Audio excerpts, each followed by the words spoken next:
Et ça, c'est très important. Et comme elle était là en me posant des questions, sans être dans je ne sais pas moi, mais tu sais qu'il y a des gens qui sont là pour prendre du gratuit. Soyons honnêtes. Hey, bienvenue dans une nouvelle vidéo. Aujourd'hui, je vais te parler de comment gérer les personnes qui souhaitent beaucoup plus de contenu gratuit. Si tu me suis depuis longtemps, tu sais que je conseille toujours pour se démarquer de faire de la création de contenu. C'est idéal quand on n'a pas un énorme budget et quand il y a énormément de concurrence. Ça permet d'apporter directement de la valeur à ton audience pour pouvoir ensuite lui proposer tes produits ou tes services, tes prestations, peu importe ce que tu proposes. Pour moi, c'est le meilleur moyen de vendre sans réellement vendre. Ça permet de ne pas être là en mode allez s'il vous plaît, achetez mon produit, achetez-moi ci, achetez-moi ça, vite.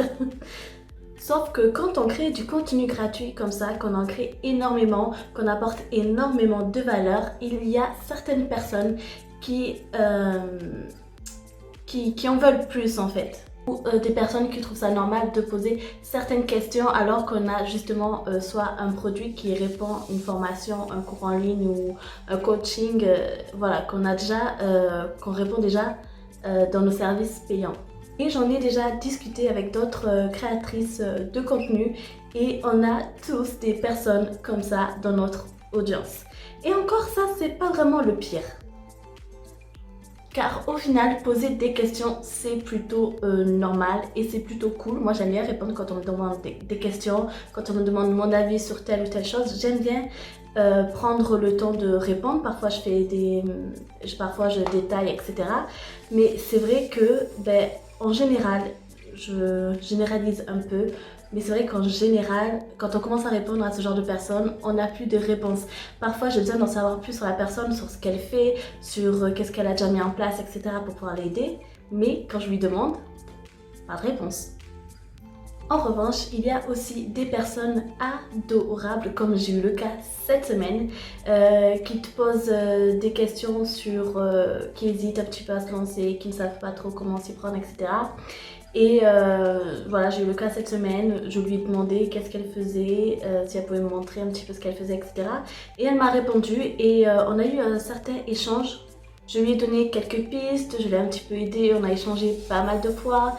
Et c'est quand il y a un certain échange comme ça, respectueux entre elle et moi, ça donne plus envie de répondre en détail. Et ça, c'est très important. Et comme elle était là en me posant des questions, sans être dans je ne sais pas moi, mais tu sais qu'il y a des gens qui sont là pour prendre du gratuit. Soyons honnêtes. Et ce genre de personnes, on le sent, on le voit très très vite. Et en général, tu leur poses une ou deux questions, tu leur demandes qu'est-ce qu'ils font, nani nana, et ils te répondent jamais. Et du coup, quand la personne, elle te contacte, elle te demande quelques pistes, etc., sans trop demander non plus, que tu lui réponds et qu'en retour, elle te répond, elle te remercie, etc., ça donne beaucoup plus envie d'aider la personne. Bref, voici mes 3 conseils pour gérer ton contenu gratuit et payant. Mon premier conseil, c'est de ne pas culpabiliser. Honnêtement, plus ton business grandit et moins tu as du temps. Le temps est précieux et tu ne peux pas répondre à tout le monde, tu ne peux pas conseiller tout le monde gratuitement. Les réseaux sociaux ou ta boîte mail ne sont pas une plateforme de coaching gratuit. Tu ne dois pas de réponse à tout le monde, tu ne peux pas répondre à tout le monde, il faut bien que tu te mettes ça en tête. Et tu peux le faire, fais-le, tant mieux, mais si tu ne peux pas, ce n'est pas grave, priorité à ton business, priorité à tes clients. Pour ma part, j'ai quand même pas mal d'articles de blog plutôt assez détaillés. Et pour mes posts Instagram, ils sont en général assez longs, ce n'est pas pour rien, c'est parce qu'il y a énormément de contenu et de valeur à l'intérieur.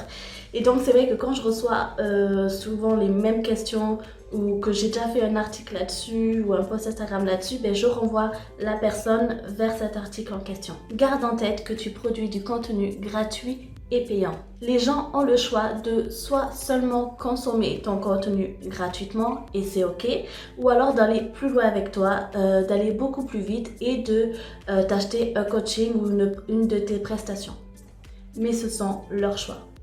Mon deuxième conseil, c'est de prendre des notes. Si tu reçois énormément de questions sur le même sujet, alors c'est peut-être parce que tu n'as pas assez creusé ce sujet-là. Et au lieu de répondre à certaines personnes qui te posent la question, si tu en as une dizaine, tu vas vite être débordé.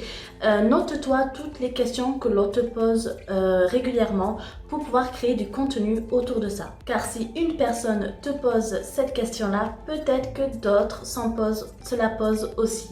Et quand on est créateur de contenu, on a plus intérêt de créer du contenu pour tout le monde. Alors je précise quand même que tu peux répondre à la personne en lui disant que oh, je vais faire une vidéo dessus ou je vais écrire un article de blog dessus. Et dès que tu l'as fait, tu lui envoies le lien pour ne pas non plus la laisser sans réponse.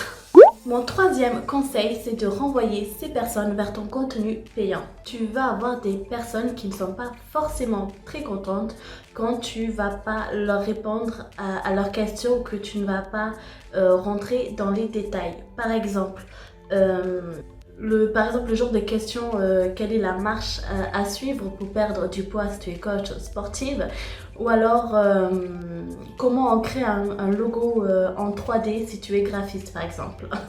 Bon ok, j'exagère un petit peu, je te jure qu'il y en a qui vont oser te demander ce genre de questions. Alors dans ce cas-là, au lieu de ne pas lui répondre, dis-lui que justement tu as une formation, un cours, ou que tu as tel service ou tel coaching qui répond à sa problématique, et du coup tu l'incites à passer à l'étape suivante avec toi au lieu de la laisser sans réponse et au risque de la perdre.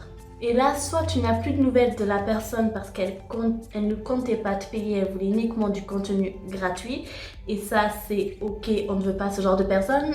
Soit tu auras une nouvelle cliente. J'espère que cette vidéo t'aura plu.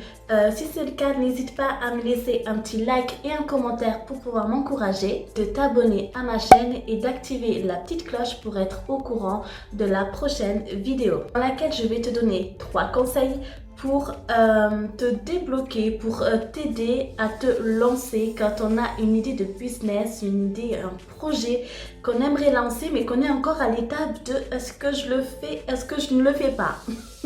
Ça m'est arrivé et j'ai trouvé une solution que je te partagerai dimanche prochain, sois au rendez-vous.